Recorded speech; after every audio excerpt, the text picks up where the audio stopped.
உலகம் முழுவதும் பலவிதமான நோய்களுக்கான முக்கிய காரணியாக அமைகின்றன கொசுக்கள். எந்த வகை கொசுக்கள் என்ன விதமான நோய்களுக்கு காரணமாக அமைகின்றன என்பது பற்றி விவரிக்கிறார் செய்தியாளர் காயத்ரி. கொசுக்கள்னால பரவக்கூடிய நோய் தாக்குதல்கள் சமீப காலமாக அதிகரித்து காணப்படுது.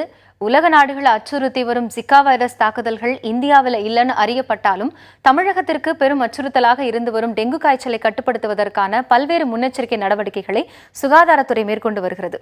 இருந்தாலும் எந்த வகையான கொசுக்கள் நோய் தாக்குதலுக்கு முக்கிய காரணிகளாக பார்க்கப்படுது, அந்த நோய் தாக்குதல் என்னென்ன அப்படிங்கிறத தெரிஞ்சுக்க வேண்டியதும் இந்த நேரத்தில் அவசியமான ஒன்றா இருக்கு. அந்த வகையில் ஏடிஸ் கொசுக்கள் தான் முக்கிய காரணியாகவும் சிக்கன் குனியா, டெங்கு, ஜிகா வைரஸ் பரப்புவதில் முக்கிய காரணியாக பார்க்கப்படுது. இந்த வகையான கொசுக்கள் கடிப்பதன் மூலமாக இது போன்ற நோய் தொற்றுகள் ஏற்படுவதாக மருத்துவர்கள் கூறுகிறார்கள்.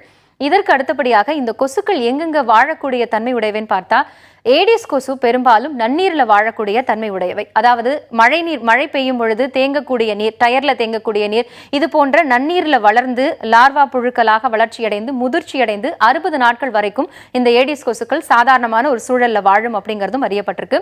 இதற்கு அடுத்தபடியாக அனாஃபிலஸ் கொசு.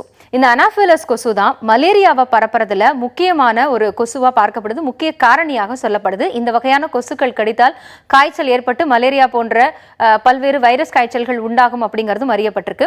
பெரும்பாலும் ஏடிஸ் கொசுக்கள்ல பார்க்கும் பொழுது பெண் கொசுக்கள் தான் இந்த நோய் தொற்றுதலுக்கு முக்கிய காரணியா சொல்லப்படுது. அதே மாதிரி இந்த பெண் கொசுக்கள் காலை அல்லது மாலை நேரங்கள்ல சூரிய வெளிச்சம் இருக்கும் பொழுதுதான் மனிதர்களை கடிக்குது. அதன் மூலமாகத்தான் டெங்கு போன்ற பல்வேறு வைரஸ் தொற்று உருவாகுதுன்னு சொல்லப்படுது. இதற்கு அடுத்தபடியாக பரப்பும் நோய்கள் என்னென்னு பார்த்தோம்னா, ஏடிஸ் கொசுல 2 வகையான கொசுக்கள் இருக்கு. இது முதல்ல பார்க்கும்போது ஏடிஸ் ஈஜிப்ட் கொசு டெங்குவையும் உலக நாடுகளை அச்சுறுத்தி வரும் ஜிகா வைரஸையும் பரப்புகிறது. ஏடிப்ஸ்ல ஆல்போபிக்ஸ் அப்படிங்கிற கொசு சிக்கன் குனியா பரப்புறதுல முக்கிய காரணியா சொல்லப்படுது. இந்த வகையான நோய் தொற்றுதலுக்கு ஆளானவர்களுக்கு இருக்கக்கூடிய அறிகுறிகள் என்னன்னு பார்த்தோம் அப்படின்னா, பொதுவாகவே இந்த 3 நோய் தொற்றுக்குமே காமனான அறிகுறிகள், அதாவது பொதுவான அறிகுறிகள் சொல்லப்படுது. இந்த நோய் தொற்றுதலுக்கு ஆளானவர்களுக்கு அதிகப்படியான காய்ச்சல், 2 to 7 நாட்களுக்கு காய்ச்சல் இருக்கும். அதே போன்று ரத்த தட்டணுக்களோட எண்ணிக்கை குறையும். இதற்கு அடுத்தபடியாக மூட்டு வலி, கழுத்து வலி இது போன்றவை ஏற்படும்.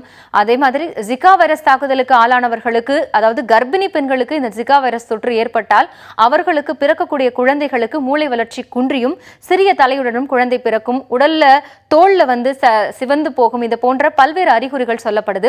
இதற்கெல்லாம் இந்த நோயிலிருந்து நம்ம தற்காத்து கொள்ளணும் அப்படின்னா நம்மளோட சுற்றுப்புறத்தை தூய்மையா வச்சுக்கிறோம், சுகாதாரத்தை பேணணும் அப்படிங்கிறது தான் முக்கியமான காரணியா சொல்லப்படுது.